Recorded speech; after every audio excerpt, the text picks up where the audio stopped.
Bismillahirrahmanirrahim. Assalamualaikum warahmatullahi wabarakatuh.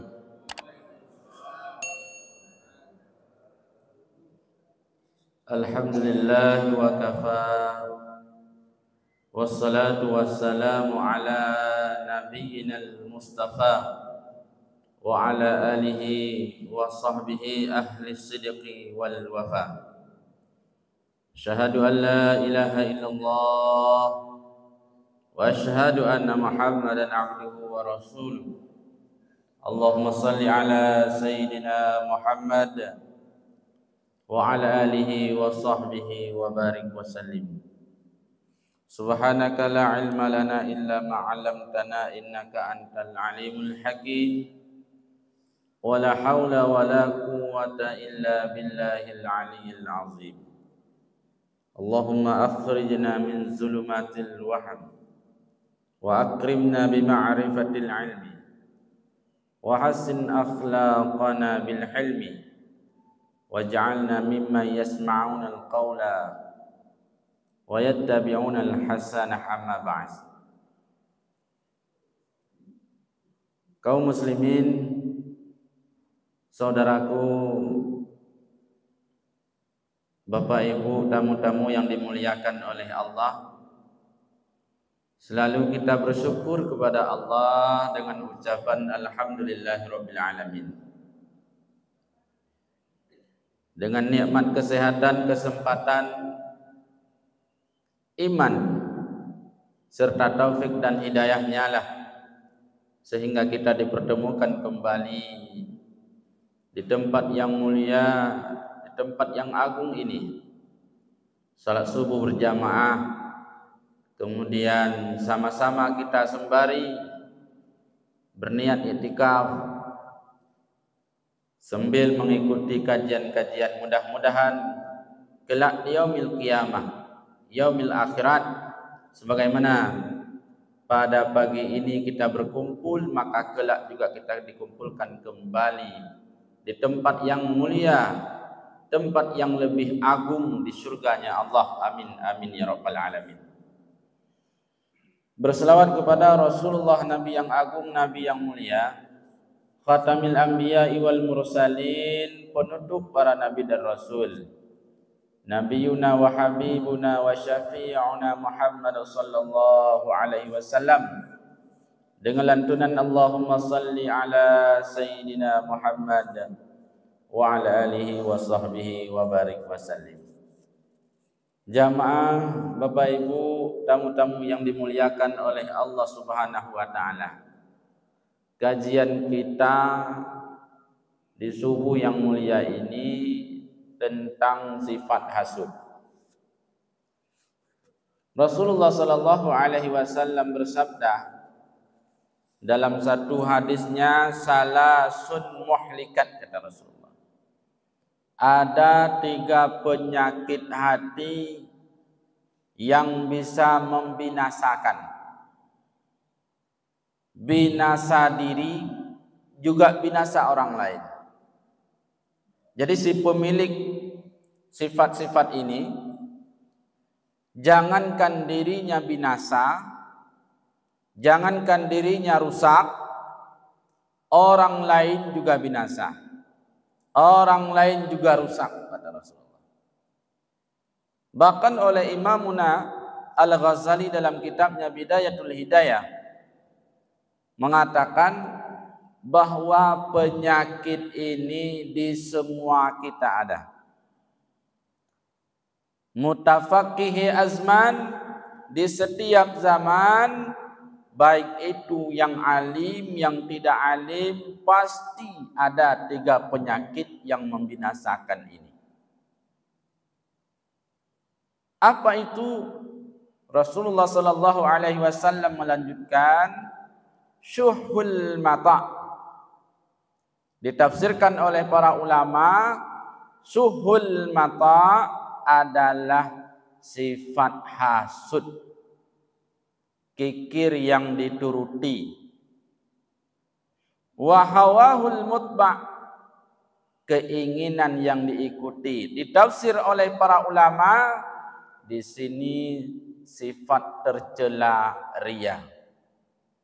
Wa i'jabul mar'i bin nafsi, dan mengagungkan hamba seseorang agung dengan dirinya sendiri. Ini oleh para ulama menafsirkan sifat ujub. Jadi tiga sifat ini, hasud, riya, ujub, tiga sifat ini muhlikat, kata Rasulullah, membinasakan. Binasa diri juga rusak orang lain. Tapi janjinya Imamuna Al-Ghazali, jika siapapun di antara kita, siapapun dia yang mampu mengobati tiga penyakit ini, hasud, riya, ujub, mampu dia hilangkan dalam dirinya, mampu dia pendamkan sehingga tak makin bangkit sifat tercela ini, maka insya Allah dari penyakit-penyakit hati yang lain, insya Allah mudah dia hindari. Dari penyakit-penyakit yang lain, insya Allah mudah dia obati. Karena sebetulnya Bapak Ibu yang dimuliakan oleh Allah, penyakit-penyakit yang tercela dalam hati kita sebetulnya sangat banyak. Sangat banyak. Tapi di antara sekalian banyak penyakit hati yang ada dalam diri kita, tiga ini adalah ummahat, induknya. Tiga ini adalah induknya. Kalau induknya sudah mampu kita hilangkan, kalau induknya sudah mampu kita obati, maka yang anak-anaknya ini, yang kecil-kecilnya, yang anak-anak buahnya, mudah kita obati. Maka oleh karena itu Bapak Ibu yang dimuliakan oleh Allah, di kajian subuh ini kita mengambil satu saja yang pertama, yaitu tentang sifat hasud. Sebagaimana Imam Al-Ghazali menafsirkan pengertian, memberikan pengertian hasud itu adalah allazi yashukku alaihi in'amun ala ibadillah. Dia orang yang merasa susah, yang tidak senang ketika hamba-hamba Allah mendapatkan nikmat. Itu adalah hasud. Jadi hasud ini adalah perkara hati, bukan perkara lisan. Hasud ini perkara hati, bukan perkara lisan. Kenapa? Merasa tak senang ketika saudara kita mendapatkan nikmat Allah. Merasa tidak nyaman ketika tetangga kita rezekinya lebih banyak dari kita. Merasa susah ketika teman satu tempat kerja kita naik pangkat, promosi jabatan. Inilah hasud sesungguhnya. Tidak senang dengan kelebihan orang lain, tidak senang dengan kelebihan-kelebihan yang diberikan oleh Allah kepada saudara kita. Ini hasud. Kalau sudah timbul hasud, maka akan keluar dari perkataan nanti. Menjelek-jelekkannya, mengiri dengki, kemudian memfitnahnya. Mana ada itu, beli mobilnya pakai uang bla bla bla bla bla bla. Naik pangkatnya mungkin karena bla bla bla bla bla. Pokoknya nilai yang tidak bagus terus. Hidupnya enggak bakalan tenang, enggak bakalan senang. Kenapa? Karena hasud sudah jadi mendarah daging dalam dirinya. Dan ini kebanyakan kita ada, Bapak Ibu yang dimuliakan oleh Allah. Tandanya di mana? Tandanya kalau berkumpul, kalau duduk, selalu yang dibicarakan kejelekan orang terus. Nah, itu tanda orang yang memiliki sifat hasud. Kalau duduk, bertemu, sambil ngopi, sambil makan-makan, sambil jalan-jalan, yang disampaikan, yang diceritakan keburukan temannya terus. Kekurangan temannya terus. Kejelekan orang terus yang disampaikan. Nah, ini awas. Harus diwanti-wanti. Ini salah satu sifat manusia yang dalam dirinya sudah mendarah daging sifat hasud. Kalau tidak, enggak mungkin dia menyampaikan keburukan-keburukan tetangganya. Enggak mungkin dia membawa kekurangan, aib, kesalahan orang lain. Orang kalau sudah memiliki sifat hasud, maka penilaiannya itu kejelekan terus. Penilaiannya itu di sisi kekurangan. Ingat, kalau kita sudah terbiasa menilai orang lain di sisi keburukannya, di sisi kekurangannya, di sisi kesalahannya, maka hati kita akan dipenuhi oleh Allah beribu macam kejelekan. Tapi sebaliknya, kalau kita sering sudah terbiasa menilai orang lain lewat sisi kebaikan, lewat sisi kelebihan, maka hati kita akan dipenuhi oleh Allah beribu macam ragam kebaikan. Orang kalau sudah menilai sisi baik, maka dia akan sehat akal dan badannya, tenang hidupnya. Tapi kalau sudah terbiasa kehidupan kita menilai orang lain dari segi salahnya terus, yang ini enggak benar terus, yang nampak kesalahannya terus, baik itu pengurus masjid, pengurus masyarakat, imam masjid, siapapun lah, yang kita lihat kekurangannya terus, kesalahannya terus, maka ini perlu introspeksi diri. Ingat bahwa diri kita itu sedang dibangkit sifat hasud, perlu diwanti-wanti. Sebagaimana dalam surah Al-Falaq, Allah berfirman, "Qul a'udzu birabbil falaq." Katakan olehmu wahai Muhammad, aku berlindung birabbil falaq, dengan Tuhan pemilik waktu subuh. Min syarri ma khalaq, dari setiap keburukan-keburukan makhluk, dari setiap keburukan-keburukan yang telah diciptakan. Wa min syarri ghasiqin iza waqaba, dan dari keburukan-keburukan malam apabila telah gelap. Wa min syarri nafasati fil 'uqad, nafas dari keburukan-keburukan tiupan, ya, fil 'uqad, ketika ditiupkan. Ini menjelaskan bahwa Rasulullah sallallahu alaihi wasallam berlindung daripada Allah dari keburukan-keburukan penyihir, santet dan sebagainya. Kenapa? Karena kebanyakan penyihir pada waktu itu yang melakukan santet, dikirim keburukan itu lewat nafas.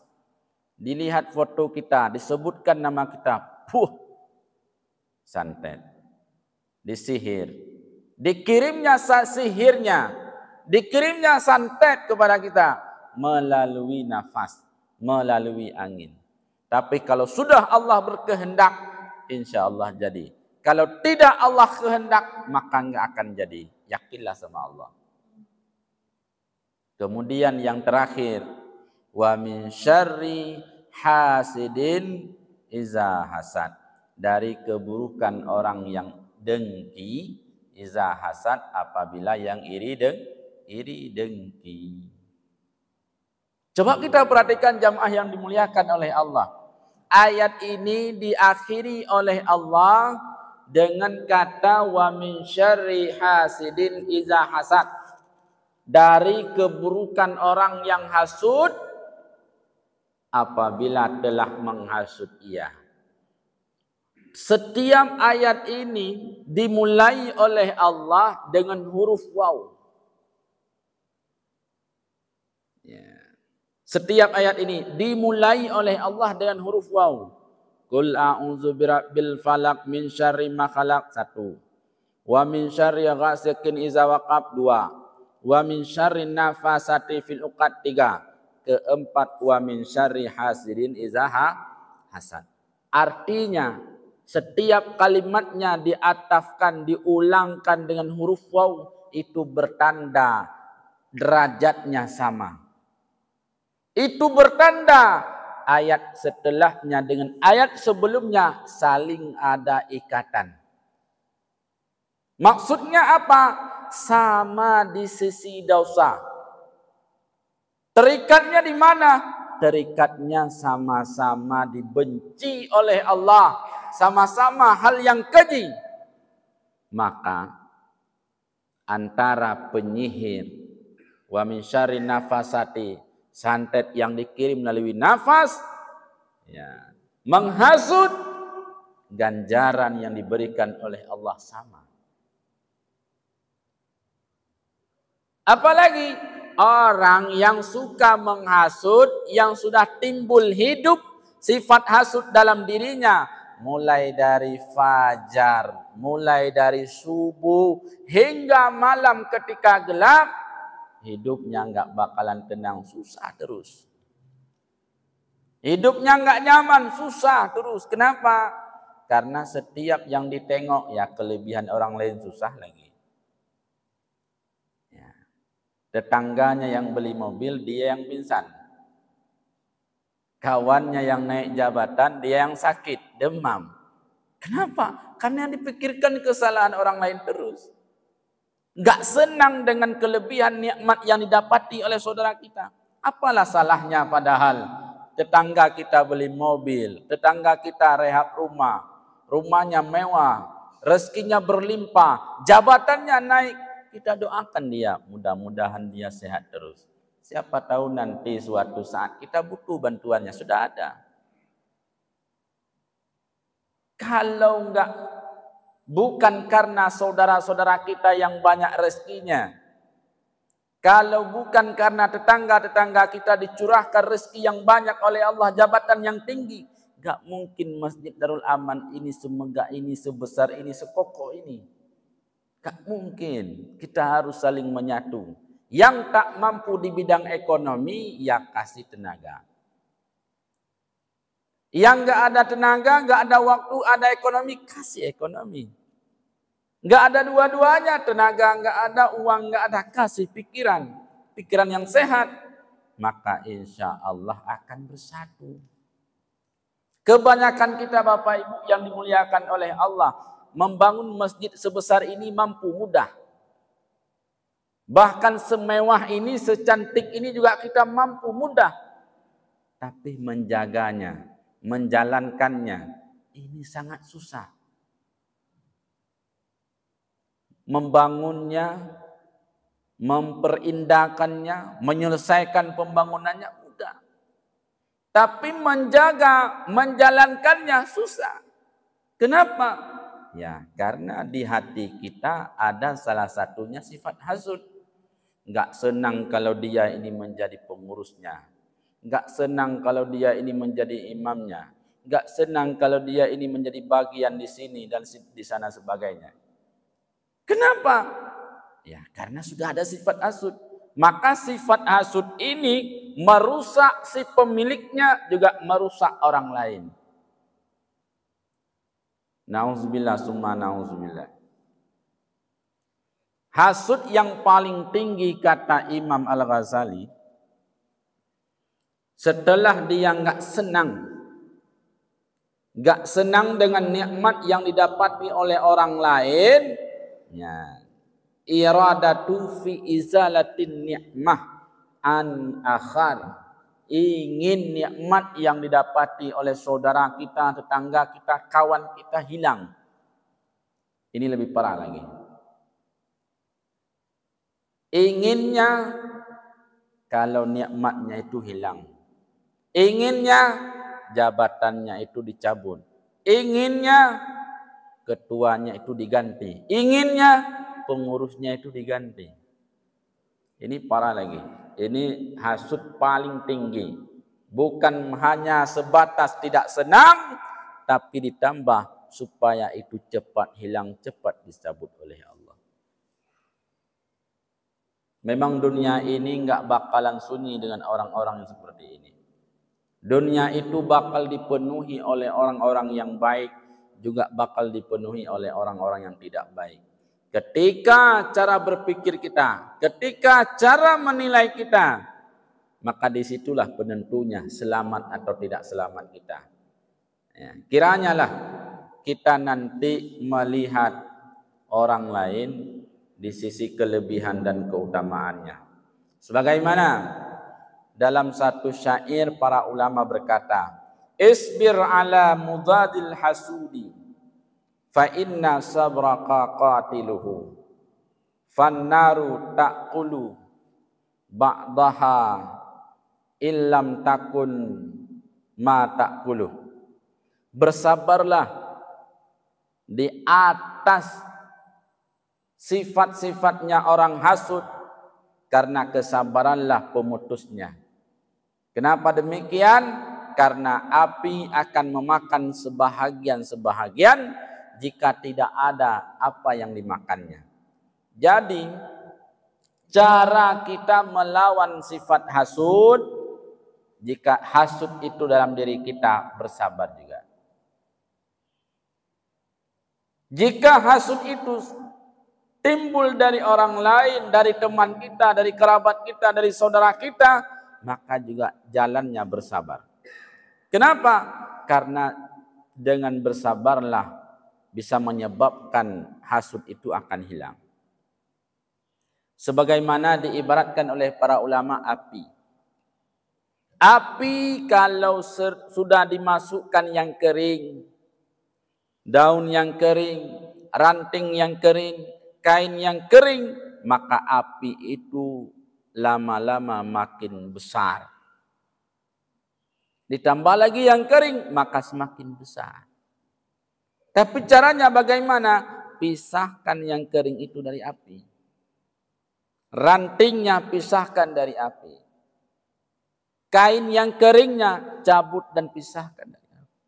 Jangan dimasukkan lagi yang lain ketika bahan sudah dikeluarkan semua. Kemudian api saking menyala, terus menyala. Bahan yang dimakannya enggak ada. Lama kelamaan dia bakal mati dengan sendirinya.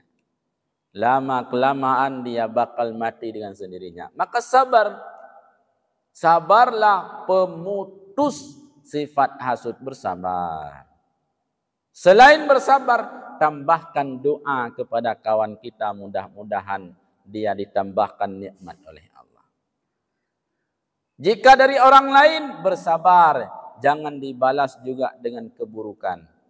Kalau hasud dibalas dengan keburukan, maka dia akan menjadi semakin panas dan bahkan memanas.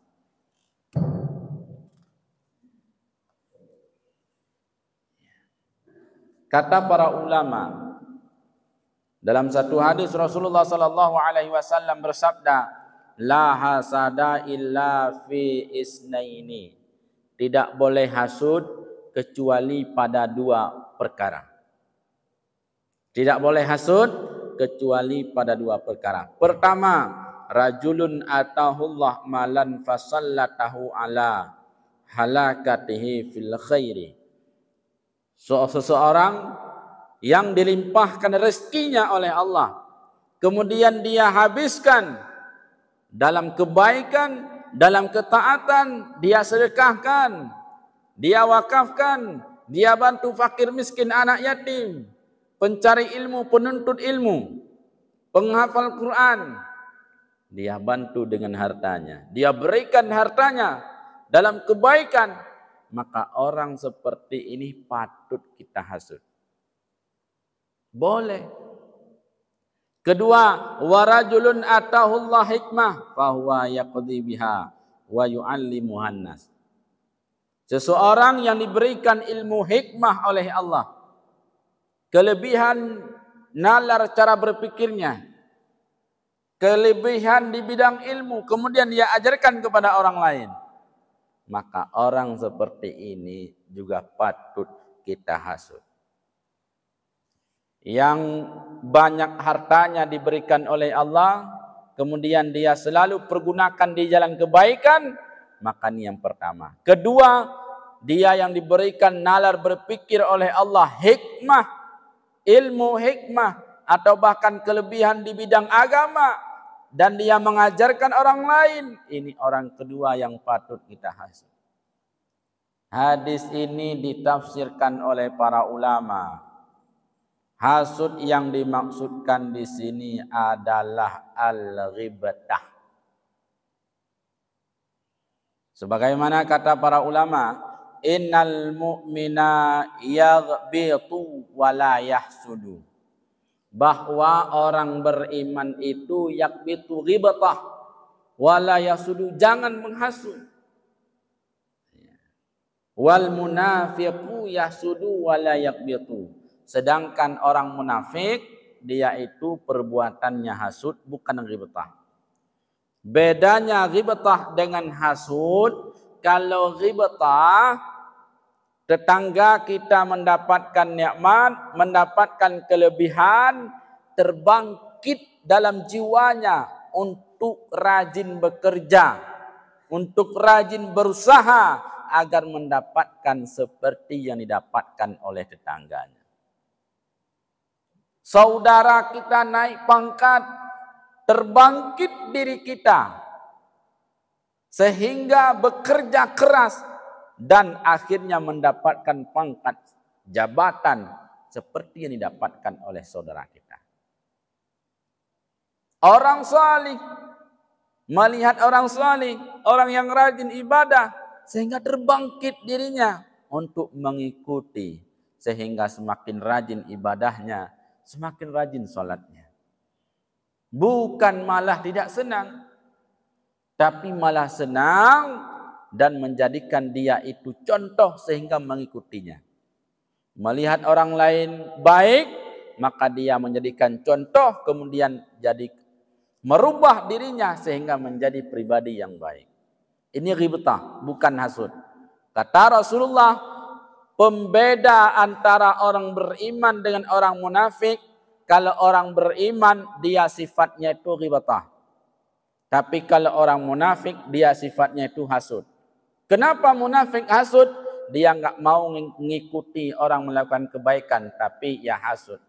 Orang ghibtah, dia bukan enggak senang, tapi sehingga terbangkit dirinya untuk mengikuti kebaikan-kebaikan yang dikerjakan oleh teman dan saudara kita. Ini dulu pernah ada seorang raja memiliki salah seorang kerabat karibnya, kawan dekatnya, namanya itu Al-Hakim. Al-Hakim ini kawannya itu seorang raja. Al-Hakim sangat dekat dengan raja ini, teman akrab. Jadi setiap berjumpa dengan rajanya ini, dia selalu mengucapkan ahsin ilal muhsin bi ihsanihi fa innal musi'a satakfika isaatuhu. Artinya itu kalau kita terjemahkan, wahai raja, selalu berbuat baik dengan kebaikan yang telah diberikan oleh orang-orang yang baik. Karena keburukan cukuplah bagimu keburukannya, tanpa membalas keburukan dari kita kepada si pembuat keburukan. Artinya apa? Orang yang berbuat baik kepada kita, maka balas dengan kebaikan. Orang yang berbuat buruk kepada kita, maka cukup keburukannya saja. Jangan dibalas lagi dengan keburukan kita. Jadi setiap kali Al-Hakim ini berjumpa dengan rajanya, selalu dia mengucapkan kalimat ini. ahsin ilal muhsin bi ihsani fa innal musi'a satakfika isaatuhu. Selalu dia ucapkan ini. Setiap kali berjumpa, assalamualaikum, inilah kalimatnya. Berjumpa lagi besok, assalamualaikum, inilah kalimatnya. Besok berjumpa lagi, assalamualaikum, inilah kalimatnya. Akhirnya ada salah saudara yang tidak senang dengan si hakim ini. Kenapa ya dia bisa dekat betul dengan si raja ini? Kayaknya enggak boleh dia terus dia semakin dekat dengan raja. Ini dicarilah caranya. Dihasutlah si hakim ini kepada raja. Ya raja, hakim itu bukan betul-betul menyayangimu. Si hakim itu bukan benar-benar mencintaimu. Kenapa demikian? Dia itu menganggap engkau itu orang yang paling jorok. Hakim itu menganggapmu orang yang paling jelek, paling jorok, paling jelek, kata orang yang hasut.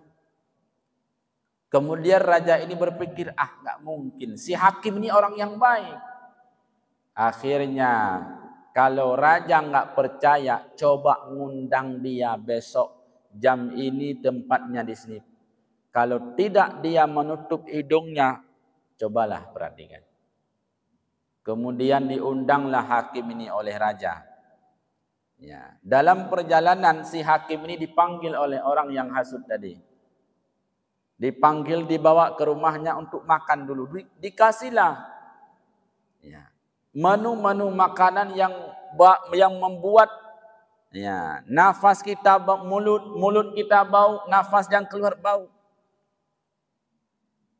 Setelah makan dari rumah orang hasut ini, baru si hakim ini keluar menjumpai raja. Assalamualaikum, ahsin ilal muhsin bi ihsanihi fa innal musi'a satakfika isaatu. Selalu inilah ucapan-ucapan si hakim. Akhirnya sang raja mendekatkan diri kepada hakim. Kalau biasanya agak jauh, sekarang mendekatkan diri. Pas raja mendekat, ditutuplah mulut oleh si hakim. Karena ingat tadi makan menu-menu yang membuat nafasnya itu bau. Kalau bahasa kita di sini makan jengkol, bawang dan lain sebagainya yang bisa membuat nafas kita bau. Akhirnya si hakim menutup mulutnya. Disitulah raja baru tahu betul berarti yang disampaikan oleh si fulan tadi, bahwa si hakim ini bukan orang yang baik. Dia ini menganggap saya ini jorok. Kalau tidak, mana mungkin dia tutup mulutnya. Akhirnya si raja ini ditulislah satu surat kepada gubernur. Siapa yang membawa surat ini, dan setelah engkau baca surat ini wahai gubernur, potong kepalanya, panggal lehernya. Akhirnya setelah ditulis surat itu oleh raja, kemudian ditutup, dikasih dalam amplop, diserahkan kepada hakim. Hakim, ini surat ini tolong kau antarkan ke gubernur yang di sana. Sebagai imbalannya dikasihlah patung yang diukir dengan emas. Patung kecil yang diukir dengan emas. Keluarlah hakim dari kerajaan, dilihat oleh orang yang hasut. Pas keluar ditanya oleh orang yang hasut tadi, hakim apa yang kau dapatkan?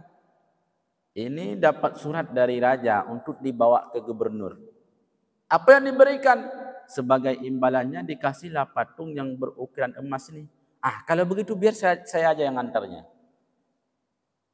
Kemudian hakim ini orangnya penurut, apapun yang dibilang iya. Nggih. Akhirnya ya dikasihlah surat ini kepada si hasut. Nah, dikasih sebagai imbalannya juga patung berukuran emas ini kepada orang yang hasut tadi. Dengan rasa senang, dengan rasa gembira diantarlah kepada gubernur. Pas di sana dibukalah surat itu oleh gubernur. Siapa yang ngantar surat ini? Setelah kau baca wahai gubernur, potong lehernya. Kemudian setelah dibaca oleh gubernur, ya dinampakkan kepada si yang mengantar ini. Engkau yang mengantarkan berarti dirimu diperintahkan oleh raja potong leher. Disitulah si hasut ini ngangkat tangan. Wahai gubernur, seharusnya bukan saya di situ. Seharusnya ini surat yang diantarkan pada si hakim.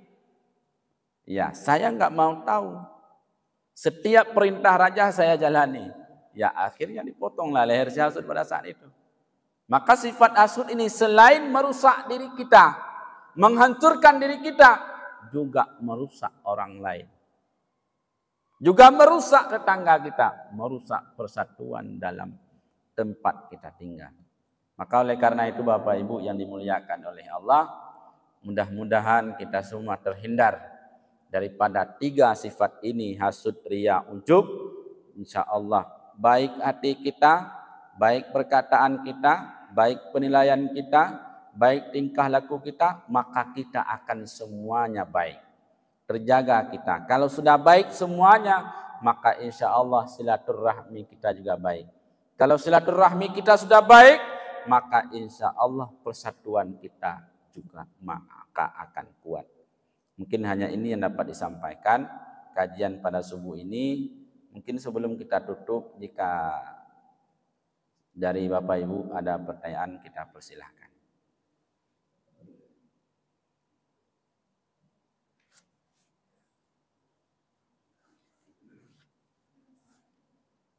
Ada pertanyaan.